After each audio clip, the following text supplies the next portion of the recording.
parte fundamental do sonho, que era o final do sonho.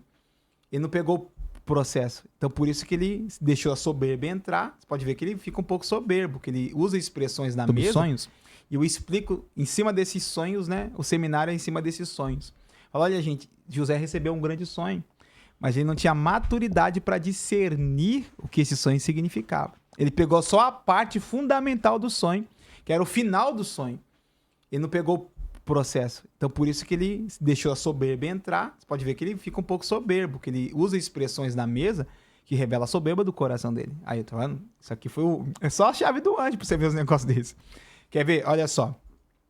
Ele vai sentar na mesa com seus irmãos e vai dizer assim, ei, eia, eu tive um sonho. Essa expressão, eia, é tipo, olha pra mim. Ó, teve um sonho. Tipo, aquele ali que é orgulho. Soberba. Aí o que ele tem que... Pra Deus quebrar ele, que Deus permite? Cadeia, solidão, pra quebrar o orgulho dele. Porque ele era rejeitado pelos irmãos. E o ambiente de rejeição faz a pessoa se tornar órfão. E o órfão, ele fica orgulhoso quando tem alguma coisa. Por isso que muita gente que é órfão recebe um dom, recebe alguma coisa, fica assim, se achando profeta, se achando isso, se achando aquilo, porque ainda é órfão. Então ela tá usando do dom, tá usando da unção pra ela. Pode ver. Você vê isso direto, tá usando pra ela. A pessoa vai pregar aqui, coloca um cartazão, o maior avivamento, maior escola. E a pessoa nem saiu do coeiro ainda, pô. Você viu isso, tá andando na unção aqui há 30 anos. A pessoa pegou o foguinho agora, tá no primeiro foguinho ainda, já é o avivalista do céu. Porque é órfão, não se encontrou, tá como José. E o que acontece com essas pessoas?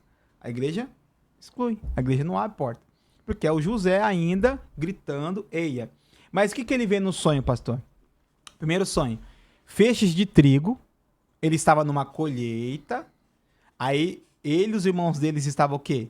Amarrando o trigo que foi colhido, e os trigos que foram colhidos, cada feixe se elevou, o feixe dele se elevou, e os feixes dos irmãos caíram assim, né? Ficaram meio que prostrados. Ele entendeu o quê? Eu sou maior do que eles.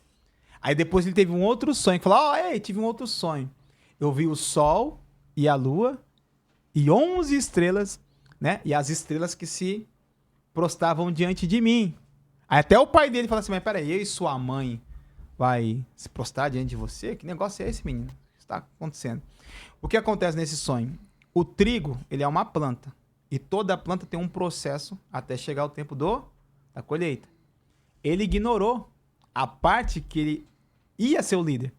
Só que tinha um tempo para aquele líder chegar.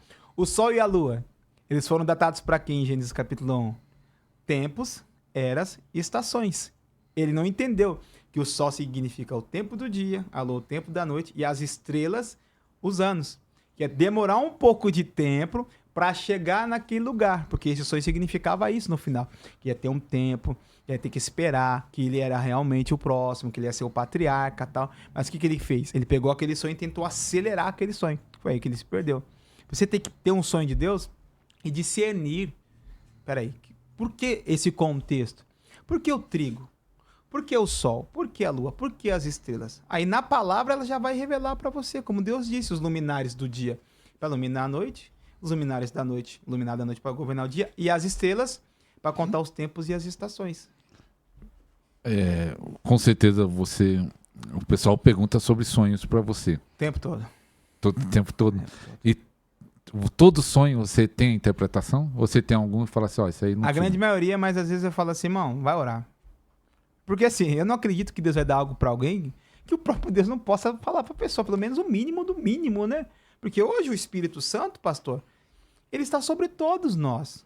É claro que, né, que alguns a gente ajuda a ver que a pessoa não, né, tá começando agora e Deus tá querendo acessar ela, falar algumas coisas. A gente ajuda, mas quando eu vejo que já é aquele crente já batido, velho, que não adianta revelar o sonho, porque o sonho já veio 5 vezes e tá repetindo, eu falei, irmão, se já falou 5 vezes com você, você não ouviu nenhuma das 5, não vai ser na sexta que você vai ouvir, né? Pensa, 5 vezes eu falar a mesma coisa com a pessoa. E a pessoa não se mover, fala, não, tem alguma coisa errada. É muita dureza de coração. E tem uma pergunta num podcast que nós fizemos sobre sonhos, e eu vi que muita gente perguntou sobre isso, que foi citado ali, e aí eu falei, eu vou perguntar para o apóstolo Diego o que ele acha.